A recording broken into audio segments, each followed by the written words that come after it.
Hello students, let's continue that the factors which affect the acceleration due to gravity. चार factors मैंने आपको पिछले classes में मैंने बताए हैं. जो चार फैक्टर्स हैं, पहला शेप ऑफ अर्थ, दूसरा height above the surface of earth, तीसरा depth below the surface of earth, चौथा एक्सियल रोटेशन ऑफ अर्थ. ठीक है, तो ये चारों फैक्टर्स को एक एक करके हम देखते हैं. ठीक है, आप सबको पता होगा, जनरल नॉलेज की बात है. So at equator the radius of earth is somewhat greater, almost 21 kilometre more than the pole. मान लो कि आपका जो एक्सेलरेशन ड्यू टू ग्रेविटी जो आपने पढ़ा है, G is equal to GM/r², ये आपने पढ़ा है. अब कुछ इस तरीके से जो रिलेशन है, G is equal to small g is equal to capital G capital M divided by r². अगर आप इसको आप बढ़ा दिए तो ये ऑब्वियसली घटेगा, अगर आप इसको घटा दिए तो ये ऑब्वियसली बढ़ेगा. तो ये बात तो तय है कि जहां रेडियस अगर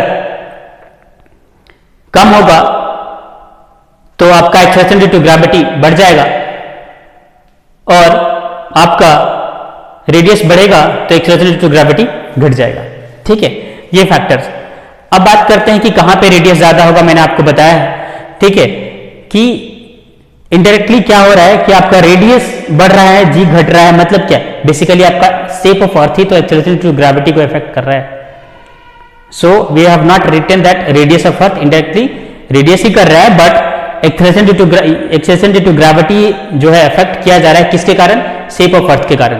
अर्थ का शेप कुछ ऐसा है, एट द पोल थोड़ा फ्लैटेंड है, उसके बाद जाकर के इक्वेटर पे 21 किलोमीटर जो है more as compare to the pole. Okay,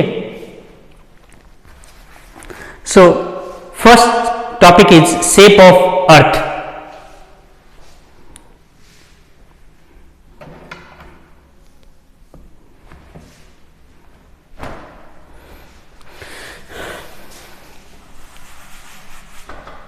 The first topic is shape of earth.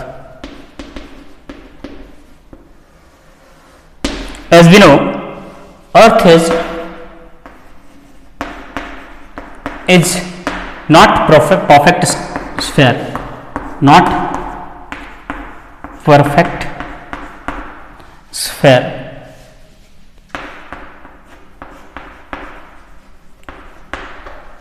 Earth is not perfect sphere.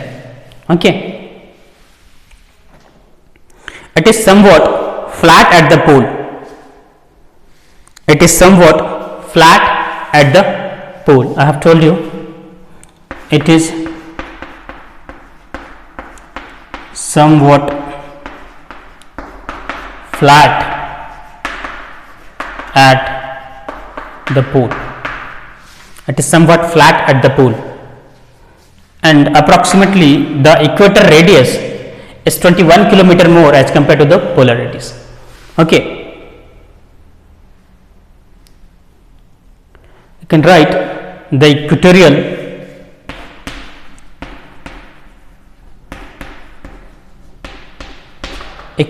radius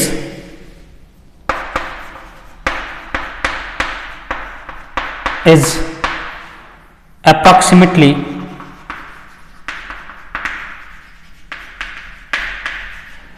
21 kilometer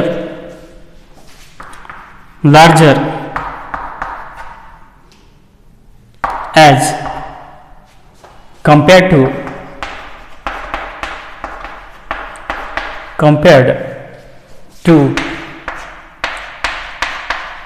polar radius.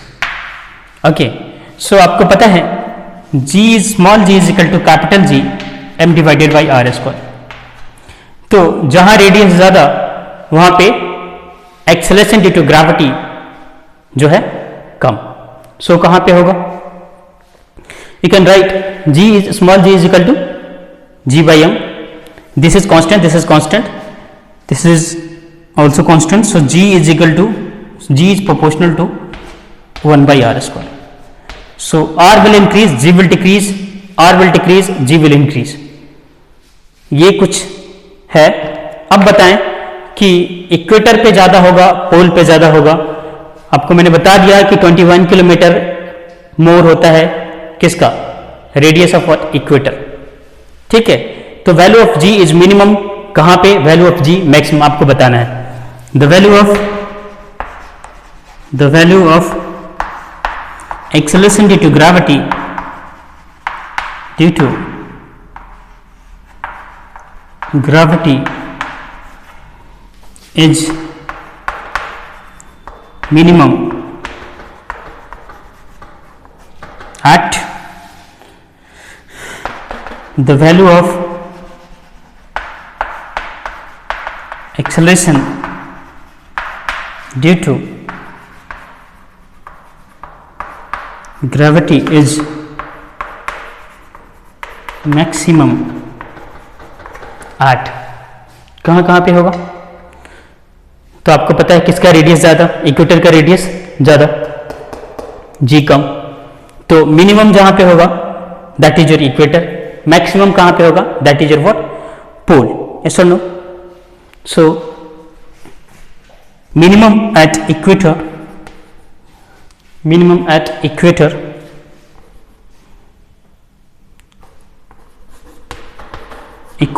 Maximum at what, poles.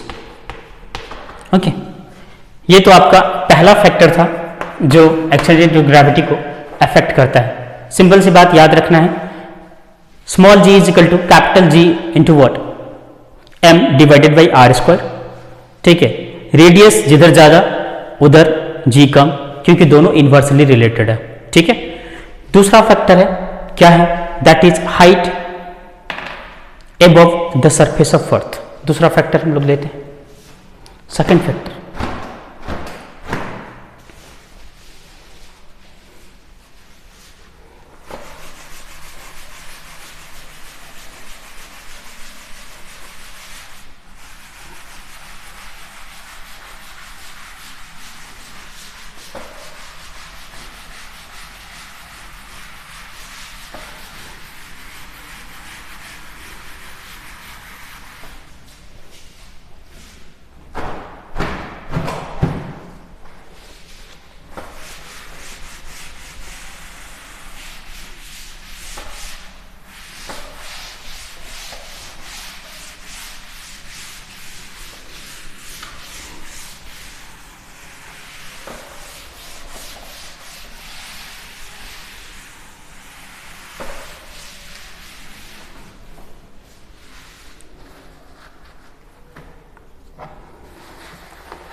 See, second factor is the height above what, surface of earth, height above the surface of earth.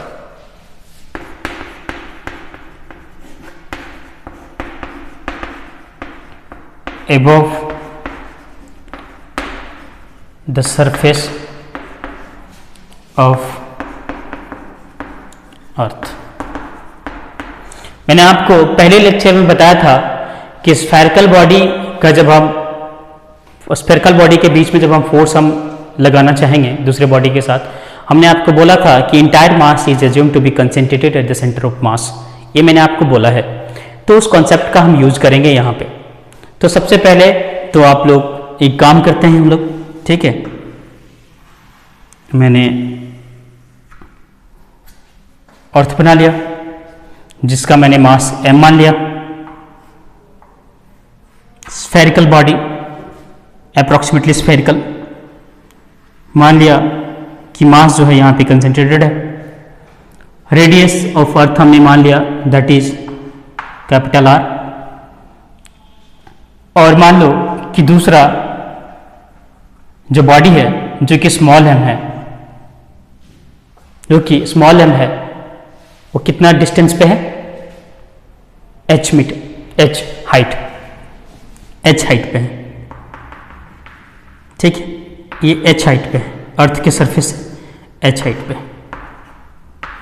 ठीक है, ये r, तो somewhere this is also r। सो ये दोनों body के बीच में जो डिस्टेंस हो गया दैट इज h/r, इस बात से एग्री करते हैं आप लोग? क्योंकि spherical body, I have told you कि स्फेरिकल बॉडी में मास जो है सेंटर ऑफ मास पे कंसंट्रेटेड होता है, ऐसा हम एज्यूम करते हैं, ठीक है।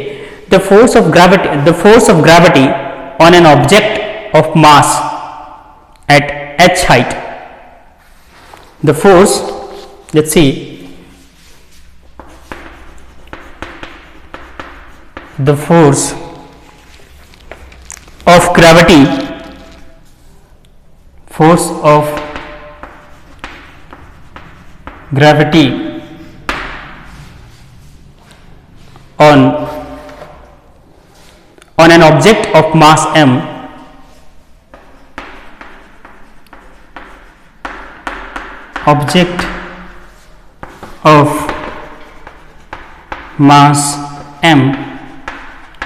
above h height,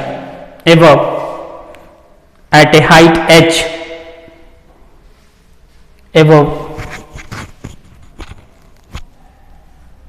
इसको थोड़ा सा सही से लिख दें।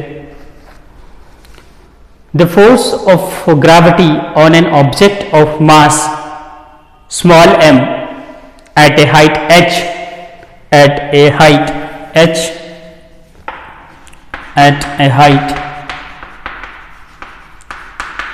above the surface of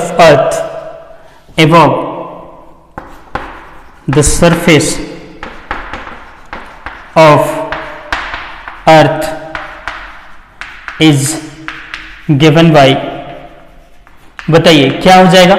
same formula लगाना है, g into m1 m2 divided by R square, but यहां पे जो r है सिर्फ r नहीं होगा, that r is the distance between the two body, दो बॉडीज के बीच में डिस्टेंस है।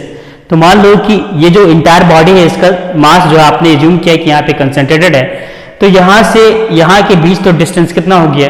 Radius, as a radius of earth capital R हो गया, और यहां से यहां डिस्टेंस हो गया कैपिटल H हो गया। तो फोर्स आप जब निकालेंगे तो force is equal to what? G into capital M into small m divided by R plus H का होल स्क्वायर, ठीक है। तो हम लिखेंगे F is equal to can write force is equal to capital G into capital M into small m divided by this distance ना, तो ये वाला h और ये वाला r, that is r plus h, ठीक है। ये आपका फोर्स आपको अब लगाना है क्या? Newton's law of second law, Newton second law क्या होगा? फोर्स इज इक्वल टू बस मास इनटू एक्सेलरेशन वाला, but g is equal to what? Force by mass, ठीक है। तो हम लोग क्या करेंगे? इस चीज को लगाएंगे। तो देखिए इस चीज को जब आप कंटिन्यू करेंगे, acceleration due to gravity at height h will be, now acceleration due to gravity at height h will be, the acceleration due to gravity at height h will be क्या होगा? g डैश, इसको special एक difference create करने के लिए लिखते हैं g dash, क्योंकि ये हाइट पे, ठीक है, हाइट का इफेक्ट हम देख रहे हैं। g dash is equal to what? f by m, और आपने फोर्स यहाँ पे निकाला है, तो क्या हो जाएगा? इसको पुट करेंगे, फोर्स की वैल्यू यहाँ पे पुट करेंगे, g डैश निकालेंगे, तो निकालिए क्या हो जाएगा? We can write that expression in that format.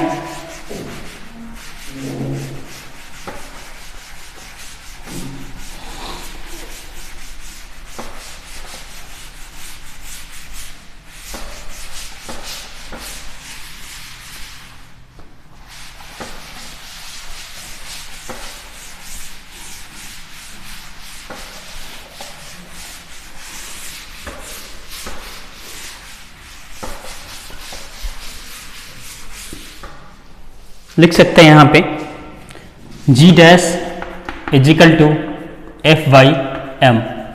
f हम लोगों ने निकाला है capital G capital M into m divided by r plus h का square divided by what? Small m, is it so? Small M, yes और no, small M. जब आप इसको फर्दर प्रोसीड करेंगे हमें मिलेगा G dash is equal to R square common ले लीजिए यहाँ से, g dash is equal to that is G M m, this is what, small m, G M by R square common लेंगे 1 plus यहाँ पे हो जाएगा h बाई आर का होल ट्वाइस। अब इस चीज को आप लोग को पता है कि ये क्या है, ये फैक्टर क्या है, बेसिकली ये वाला फैक्टर आपको पता है, ठीक है। तो हम क्या लिखेंगे, g dash is equal to, g dash is equal to small g divided by 1 plus h by R का स्क्वायर, ऐसे लिख सकते हैं, yes और नो, बिकॉज वी नो कि small g is equal to capital G capital M divided by capital R square, इतना हमें पता है, ठीक है। तो आगे हम इस इक्वेशन को फर्दर डिराइव करते हैं, क्या रिजल्ट आता है। इसको हम क्या लिख सकते हैं, g dash is equal to 1 plus h by R to the power -2, ये डिनोमिनेटर में है, न्यूमरेटर में क्या, दैट इज -2, और एक एक्सपेंशन है 1 plus x to the power -n। जब आप इसको सॉल्व करेंगे 1 plus x to the power -n का एक्सपेंशन जब आप लगाएंगे, that will result you G dash is equal to G into 1 minus 2h by R. Higher order terms को neglect करने के बाद जो हमारा रिजल्ट आता है ये होता है, ठीक है, by considering h is much much less than r, ठीक है। So this is your acceleration due to gravity at h height, ठीक है। कंसीडर करना पड़ेगा if h is much much less than r। So this is your second factors which affect the acceleration due to gravity, okay। So thank you so much for attending the class. We will meet in next class and I will discuss your next factors, depth and axial rotation of earth. Thank you so much.